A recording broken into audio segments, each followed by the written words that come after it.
When it comes to healing the nervous system and somatic work, there are a lot of new experts that seem to be popping up every single day.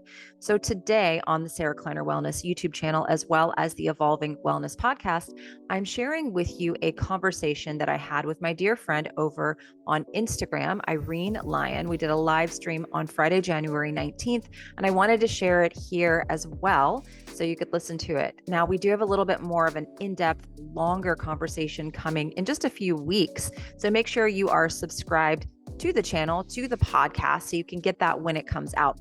But this conversation is a really great introduction to a lot of the things Irene talks about, why you need to practice discernment when it comes to healing the nervous system, and gives you some implementation tools. I'm really excited also that Irene is one of the keynote speakers in my Health Transformation Summit that's actually starting on Thursday, January the 25th. I have a link that you can sign up for the summit for free. You'll get to watch the talks for free as they happen in the show notes, as well as the pinned comment if you're watching over on YouTube.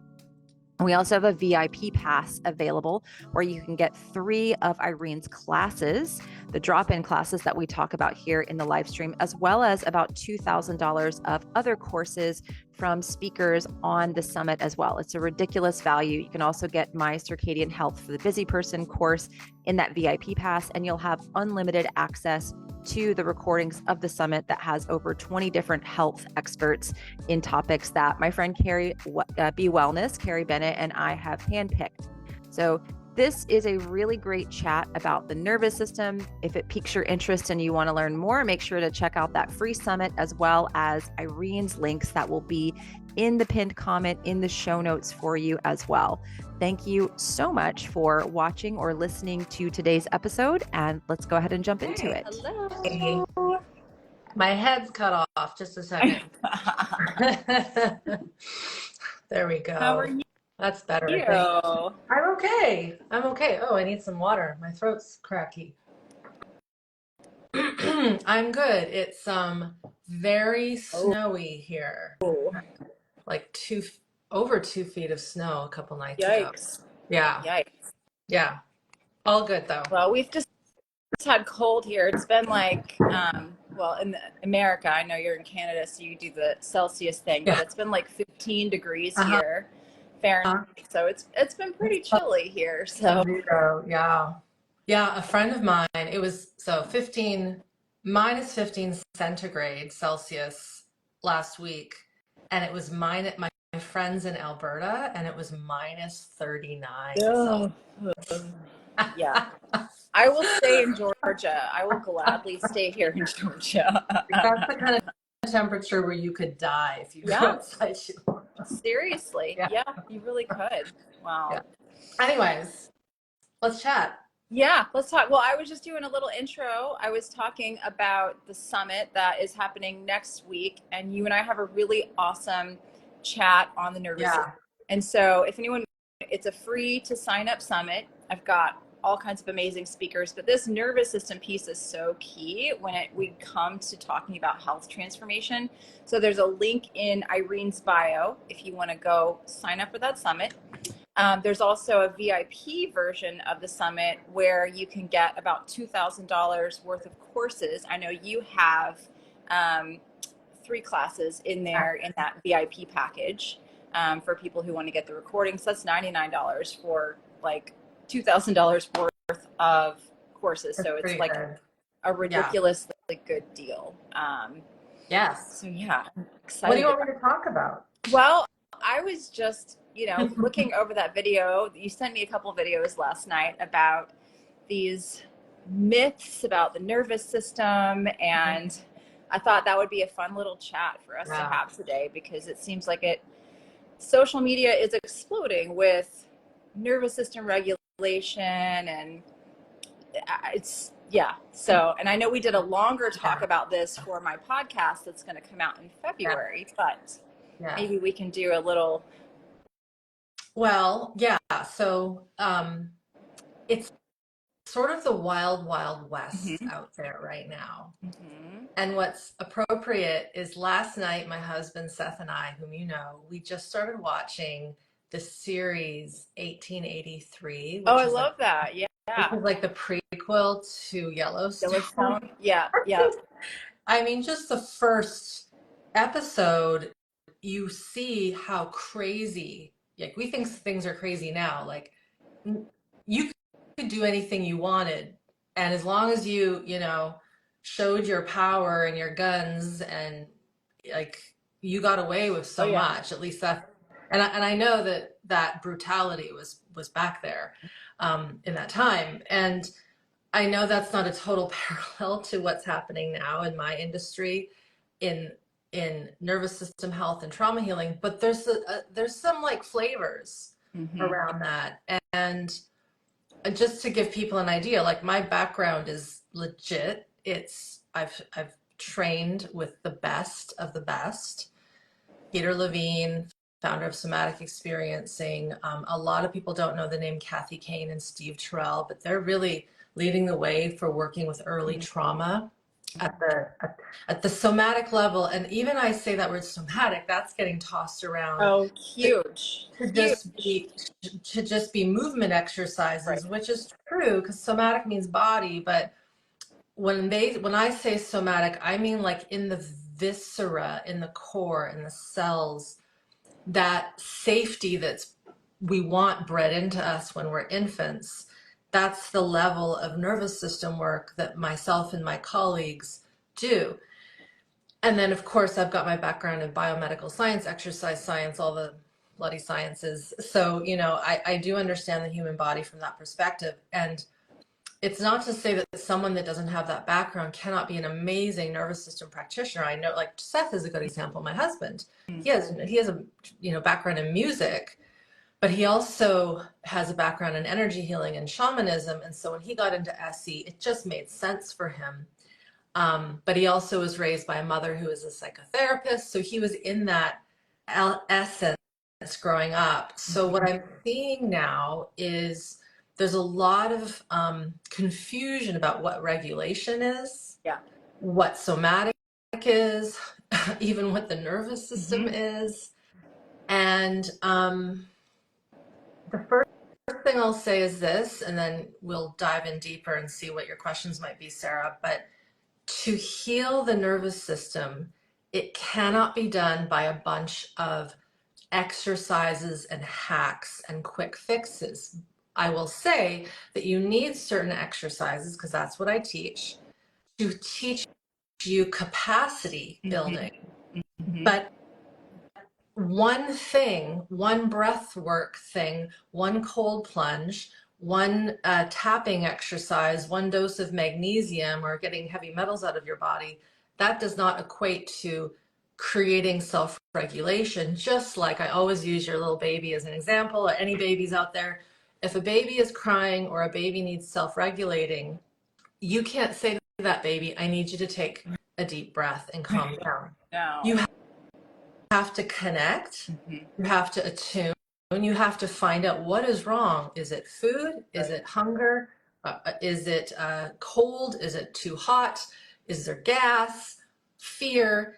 You have to attune to that as the primary caregiver and go, okay, this one needs this, so we're going to give them that, whether it's food or temperature regulation. And then with that connection, that's what brings them into self-regulation. Right. And what's happening, if we just go on that thread a little longer, in our current day, we're trying to add these tools and tricks to create self-regulation. But the thing is if we don't have self-regulation as adults, chances are we didn't get that good attachment, attunement, safety growing up. Now, there could be a lot of reasons. It isn't just because mom was not with it. It could be medical procedures when we're young. It could be war around us when we're young and everyone's stressed and she's trying her best. So it doesn't have to just be abuse and neglect. But if we didn't get that safety and that yummy, I'm safe in the world, someone's there for me, co-regulating goodness that offers self-regulation to the infant, toddler, child, teen, adult, as an adult, you have to go back to the drawing board with yourself and reach teach yourself, and it might be with a therapist, but I've seen in my work that you can do this on your own.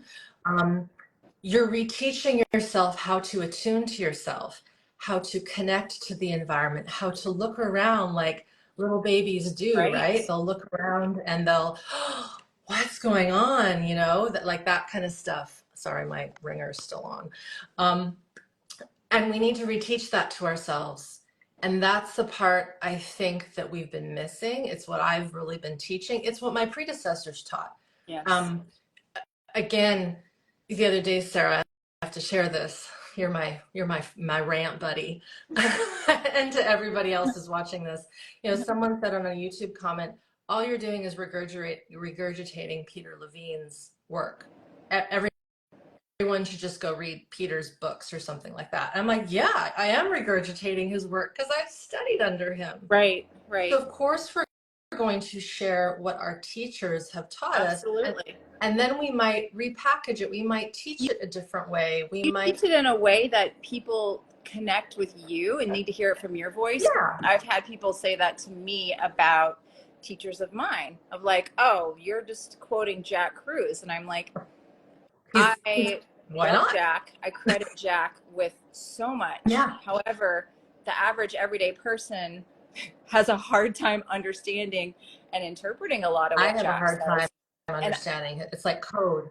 Always will give credit to Jack. Mm-hmm. I think he's absolutely brilliant. Mm-hmm. But I get a lot of people that message me and say, thank you for making this understandable to me, because I was so confused, and now I can do these things Jack is talking about, but I can actually understand. I can understand them, right? And so, yeah, it's, you know, people just they want to pick on something. They're with themselves, and I think too, like, we're in an interesting world where we're not all scholastically collaborating at a university like Oxford. Like, wouldn't it be cool if you and me and Carrie and the Robs that you've introduced me to, and all the cool people, like if we were all like in a university, like talking and having lunch and teaching people. That's something that we don't have right now because of the way the world is, but that's how it used to be. You know, that's how Peter and his predecessors, Jung and Freud and William Reich, like, they were traveling to meet people and, oh, what are you doing with your thing? What are you doing with your, so that's what we're doing right now. Like, and you and I feel like we talk a lot on WhatsApp, and Carrie and I are super close. Like, we have our weekly podcast. And so there are, I feel like, a community of us that we do talk about what we're seeing with people that are doing our programs, with people who are writing us, giving us feedback about things. Like, we're definitely having that collaboration. We'll have that some on the summit too, that we're talking about today, is that we've got all these both of the Robs, me, you, Carrie, all of our favorite quantum and circadian practitioners, and then the other people that maybe aren't necessarily quantum circadian, but we think is so super important for health. We try to put that under an umbrella. But yeah, that's maybe a goal, is to create some sort of a university with all the, you know, all of our people. Well, and I think, you know, this ability to have an idea of all these different professions, and then someone specializes, you know, and I kind of feel like that's organically happening with a lot of the things that we're seeing complement each other really well, like the circadian biology and the nervous system.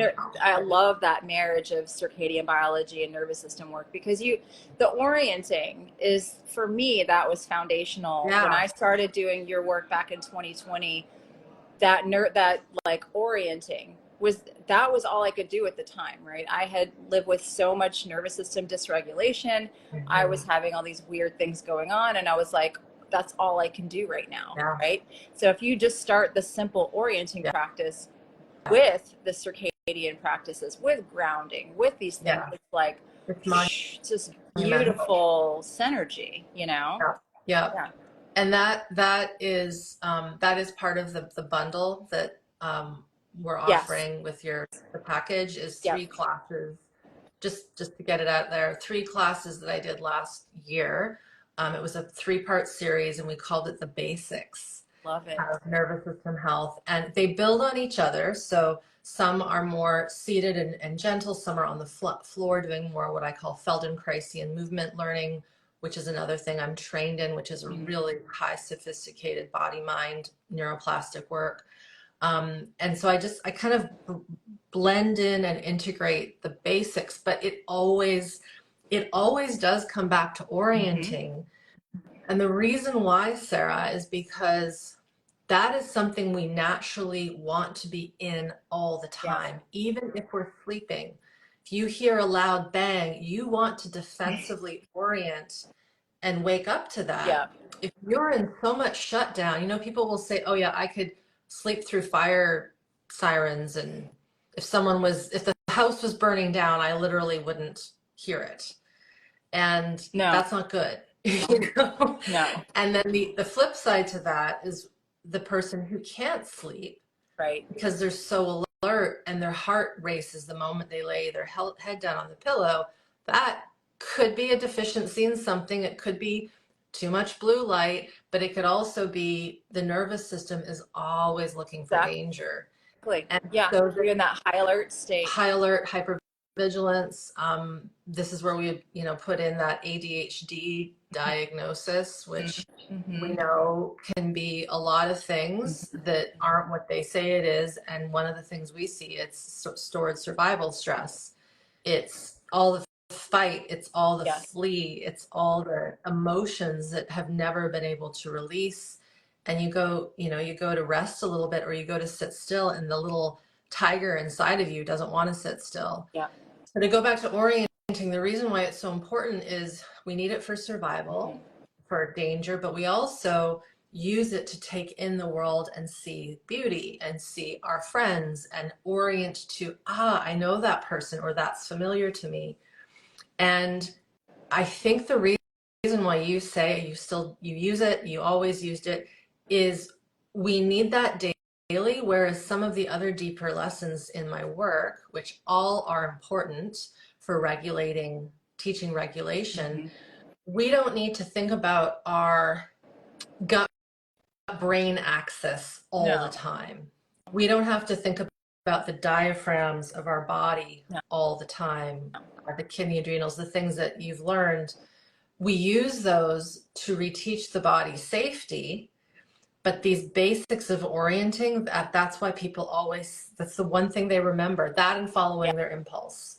Like really listening to hunger cues, thirst cues, fatigue cues, alert cues, which is again what a baby does.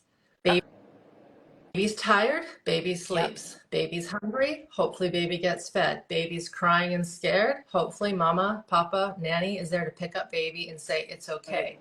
And so it's that basic level of learning how to follow our impulses again that reteaches our system how to rewire at that nervous system level. So it's much more subtle, and we could even say more intimate to the cellular physiology than these external practices that can be useful for coping and management. And so that's what a lot of people are saying. A lot of people are saying tapping will regulate your nervous system. Having some B vitamins will regulate your nervous system. Talking to a friend will regulate your nervous system. Not so much. You can talk to a friend, but if you've got that underlying stress physiology in there, it's not going to do anything. Right? You might soothe in the moment, but that is not creating actual regulation that sticks, if that makes sense. And that's the part that is so hard to understand when you see people saying this hug regulates the nervous system. No, this might soothe and bring you out of activation. It might contain what you're feeling, but if you have actual regulation, you do not need to do this or do this or do that or jump in the cold plunge. You just have it. Right. Yeah. And that's what I'm seeing like all over Instagram, and it's really popular. There's people that are getting, hundreds of thousands of followers talking about this stuff, because millions of followers. And it shows you how hungry people are for this information. And that's why I'm like, Irene, like everyone needs to know Irene and do her work. And because for me, I was a yoga teacher for 13 years. I know all the advanced breathing techniques. I know all the postures to help you calm down. I know it all, right? Yeah.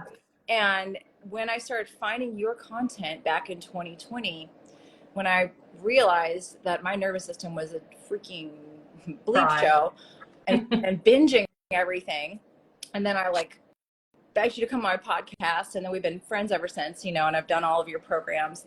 It was like, how in the heck do I have all this education and knowledge about how to calm down? And the breathing, these ancient breathing techniques, not to say that they're useless. No, they're not useless. Now that I know, have regulation on board, they are useful. They are helpful. I do them. I do meditate. I do these things, and they are helpful. But for me, I was going all those years as a teacher, and you have this analogy in one of your videos of like the duck gliding on the water. And I remember watching that video. I was like, the duck is gliding on the water, but the legs are like, I'm like, oh my God, that's me. Cause I'm like this calm, and everyone would be, oh, Sarah's so calm. Like she's this Miss Yogi, like calm. She's so sweet and calm. And I would be on the outside, but inside I would just be like, you're like a tiger, like, wanting, wanting to lash out. And then I would, when I got home at the wrong time, when it was inappropriate and I was not the best me for my family. So I feel like and then when I did your work and started really do the really simple stuff, I started being, oh my gosh, wow, such a huge difference. So and then for anybody who's just joining in, Irene is going to be on my Health Transformation Summit in a week. There's a link in her bio. And she's also, for the VIP package, if you decide to do that, giving 3 of her classes where she's teaching the basics of some of this stuff that we're talking about, which I think is just, like I said, people are so hungry for this information right now because they're really seeing, like, I'm doing diet, I'm doing this, I'm doing that, I'm doing all the things, all the gut healing protocols, and like my gut's still a mess. I'm still can't sleep. I'm waking up, and people are clued into the fact that there's a nervous system dysregulation issue, but with the wild world of the internet, they're going to try to do all these things that might give them a little short-term relief, but won't hit that root cause. You know what I mean? I liken it to, I grew up going to the grocery store, as we still do.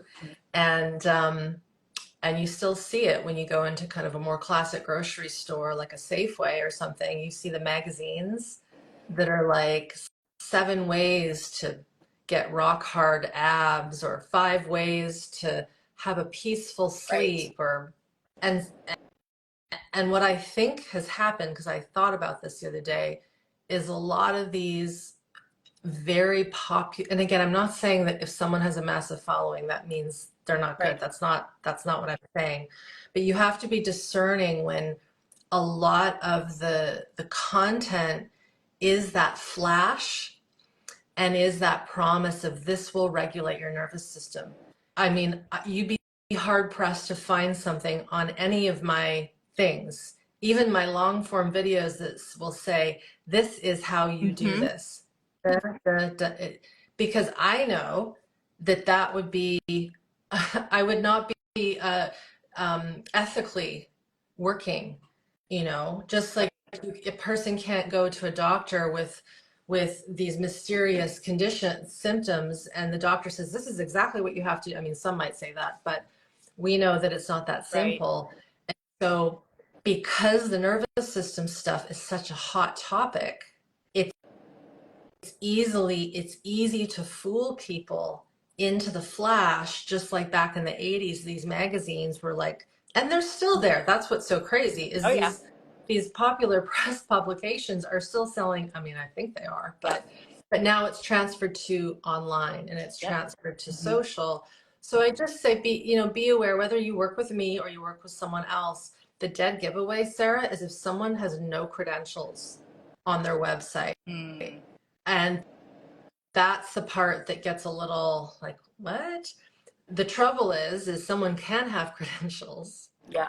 but they don't have the internal regulation. They're not walking the talk. And so you need those two together. Mm-hmm.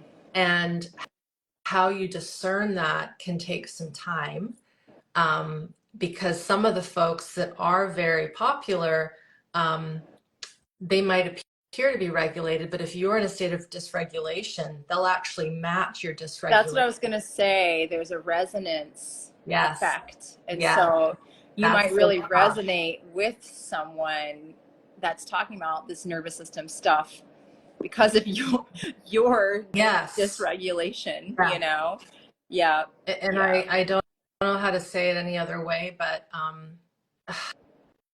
yeah, you have to be discerning, and really like listen and listen to that gut. And the thing that will happen is as you become a little more attuned to your own physiology, you will start to know what is right for you and what is not right for you.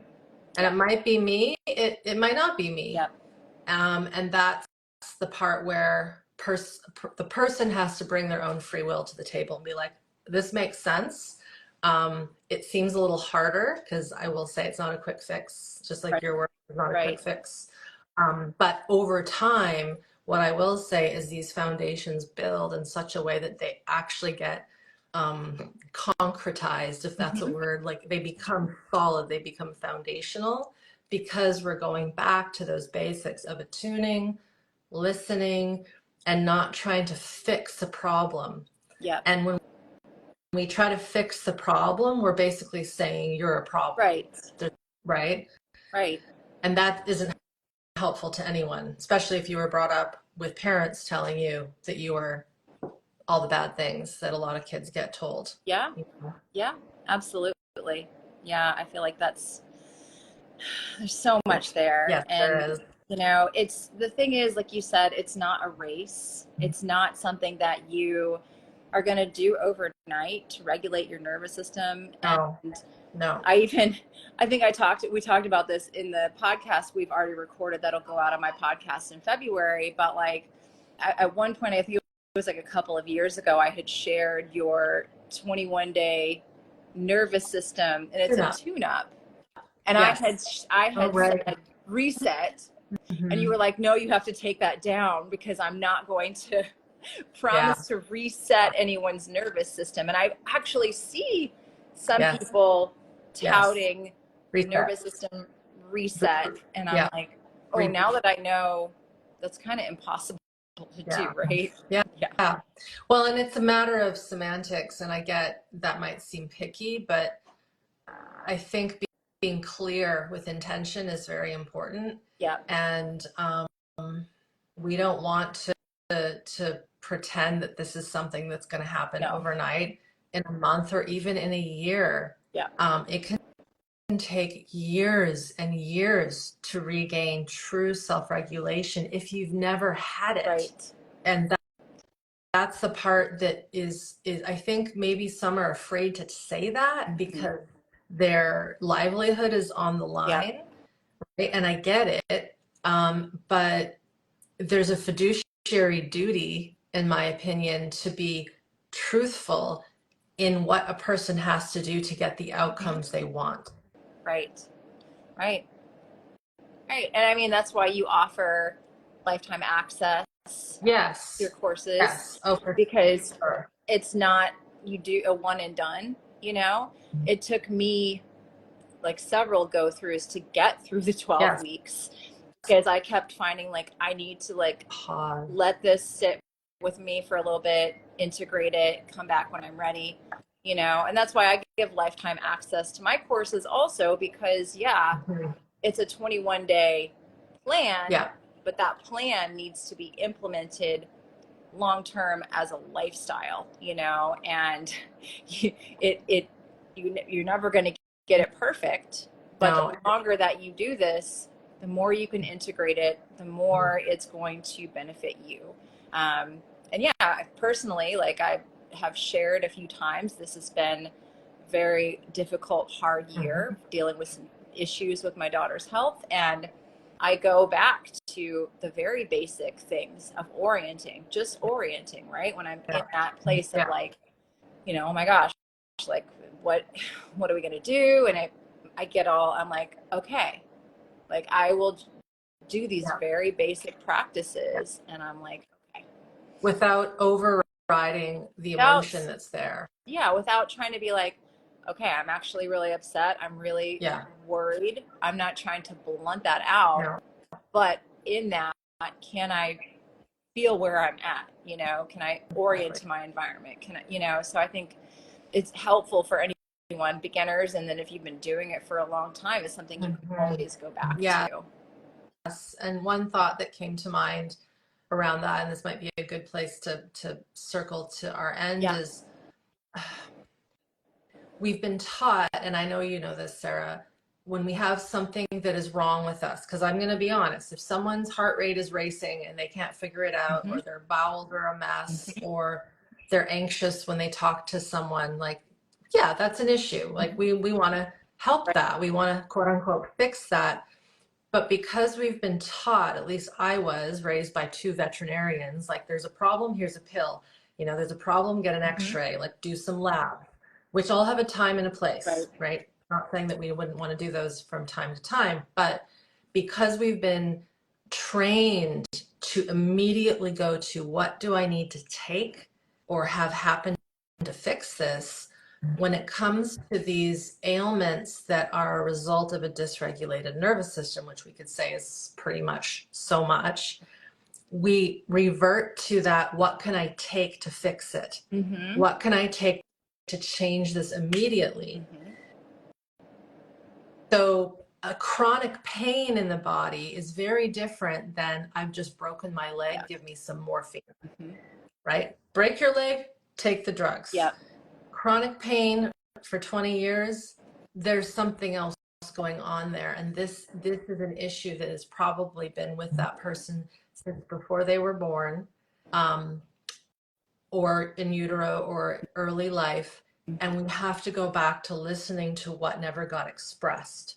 Like what is keeping that pain, for example, trapped? And usually it is this stored survival stress that the autonomic nervous system holds on to because of our higher brain. And this is not something we can fix. This is a lifestyle shift. It's a learning of a new language. Because why did we hold that in the first place? Because we were taught to, or we felt we had to. So this restructuring, again, is not something that we can reset in a matter of a month, but we know, and you know, and all my students know, that with time and diligence and practice, the lifestyle shifts create the trauma healing. So like a reverse engineering, it's very different than let's focus on your problem and fix it. Absolutely. Yeah. I love it. Well, this has been so much fun. And if you all are enjoying this chat with Irene, make sure you sign up for the Free Health Transformation Summit. Irene is one of our keynote speakers. And if you get the VIP package, you'll get some of my courses, Carrie's courses, Irene's 3 classes that'll kind of teach you these basics. And the link is in Irene's bio. And you can also comment summit below this video. And yeah.